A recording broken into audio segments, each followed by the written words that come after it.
في عمق الغابات الهادئة حيث لا يسمع سوى همس الريح فوق الأغصان يتحرك طائر صغير، لكنه من أذكى مخلوقات الطبيعة. طائر يختفي بسرعة البرق ويعود ليظهر في لحظة خاطفة. إنه طائر الحسون، رمز الجمال وهدف الصيادين الذين يتحدون صعوبته منذ أجيال.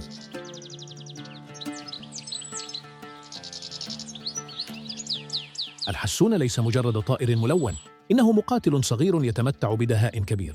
قبل أن يقترب من أي شيء يراقب، يستمع ويختبر المكان.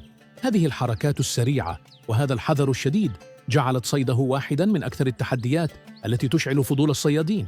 على مر السنين ظهرت طرق مختلفة لمحاولة الإمساك بالحسون، بعضها بسيط وبعضها يتطلب مهارة وصبراً طويلاً. 1. طريقة الغراء. يستعمل بعض الصيادين مواد لاصقة توضع في أماكن مرور الطيور، لكنها تبقى طريقة مثيرة للجدل لأنها قد تلحق الضرر بالحسون إن لم يتعامل معها بحذر شديد.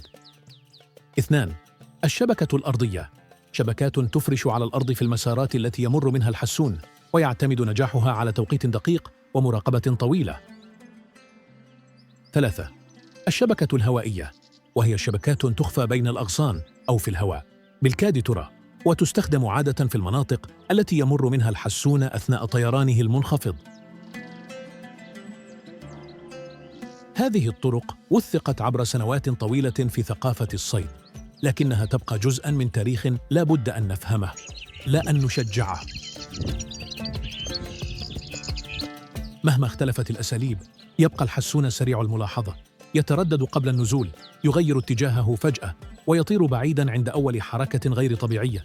لهذا يعتبر التقاطه لحظة نادرة، لا تحدث إلا بعد ساعات من الانتظار والصمت التام.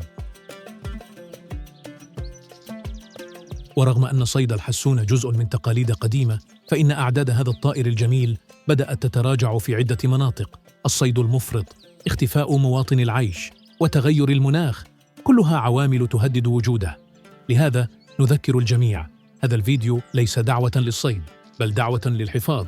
هدفه توثيق جانب من تاريخ التعامل مع هذا الطائر، وتنبيه محبي الطيور بأن الإكثار من الصيد قد يؤدي إلى انقراضه.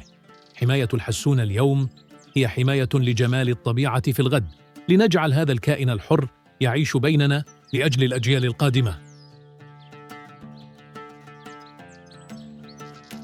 شكراً لمشاهدتكم، ولا تنسوا دعم قناة Sounds of Nature لنستمر في تقديم وثائقيات عن جمال الطيور وعالمها الساحر.